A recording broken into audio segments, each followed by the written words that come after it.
ಬರ್ತಿರಬೇಕು, ಮಂಡಿಗೆ ಮನಸ್ಸು ಹೊಂದಿರಬೇಕು. ಕಾಮ, ಕ್ರೋಧ, ಮೋಹ, ಲೋಭ, ಮದ, ಮತ್ಸರ, ವೈರಾಗ್ಯ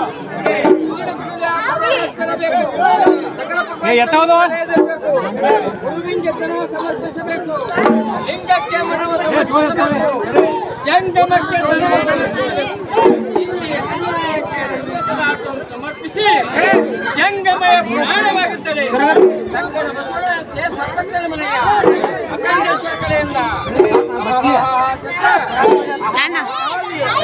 ಕಾಶಿಯಾತ್ರೆಗೆ ಹೋದೆ ಎಂಬ ವೇಷಗಳ ಮಾತು ಕೇಳಲಾಗುತ್ತದೆ. ಕೇರಳಕ್ಕೆ ಹೋದೆ ಎಂಬ ವೇಷಗಳನ್ನು ನುಡಿಸಲಾಗುತ್ತದೆ. ರಾಮೇಶ್ವರಕ್ಕೆ ಹೋದೆ ಎಂಬ ಸರ್ವ ಮುಖ ನೋಡಲಾಗುತ್ತದೆ. ಪರ್ವತಕ್ಕೆ ಹೋದೆ ಎಂಬ ಪಂಚ ಮಹಾಪಾತಕರ ಮುಖ ನೋಡಲಾಗುತ್ತದೆ.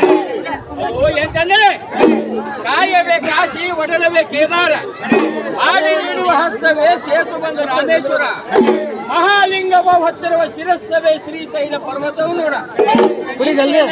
ಪರ್ವತಕ್ಕೆ ಹೋಗಿ ಪಾತಾಳ ಗಂಗೆಯಲ್ಲಿ ಮುಳುಗಿ ತಲೆಯಂಬೋಳಿಸಿಕೊಂಡು ಗಂಗೆಯಲ್ಲಿ ಪಕ್ಕನೆ ಮುಳುಗಿ ಅಲ್ಲಿಂದ ಬಂದು ಅನ್ನ ಕುಸುಮ ಕೊಟ್ಟು ಭಾರತ ಪಾಪ ತಾವಾಗಿ ಬರ್ಸ್ಕೊಂಡು ಮುಂದೆ ಸಗರ ಜಲಮಲ್ಲಿ ಹುಟ್ಟೋರಯ್ಯ ಹೋಲು ಮುಟ್ಟಿಯ ಕೊಟ್ಟು ಹಾಕಿಸಿ ಬಿಟ್ಟ ಬಳಿಕ ಅಲ್ಲಿಂದ ಬಂದವರಿಗೆ ಇಲ್ಲಿದ್ದವರೆಂದು, ಇಲ್ಲಿಂದ ಹೋದವರಿಗೆ ಅಲ್ಲಿದ್ದವರೆಂದು ಹೀಗೆ ಇದುಕೊಂಡು ಬರ್ತಿರೋ ಮೂರು ಹಲೆಯನ್ನು ಕೇಳಿ ಅದು ಎಂತಂದ್ರೆ ಶ್ರೀ ಮಹಾಪರ್ವತಕ್ಕೆ ಹೋದ್ರು ಮರಳಿಗೊಬ್ಬರು, ಶ್ರೀ ಮೇಲಕ್ಕೆ ಹೋದ್ರು ಸಿರಿಗೊಬ್ಬರು, ಚೀಚಿ ಮೂರು ಹಲೆಯರಂದಾತ ನಮ್ಮ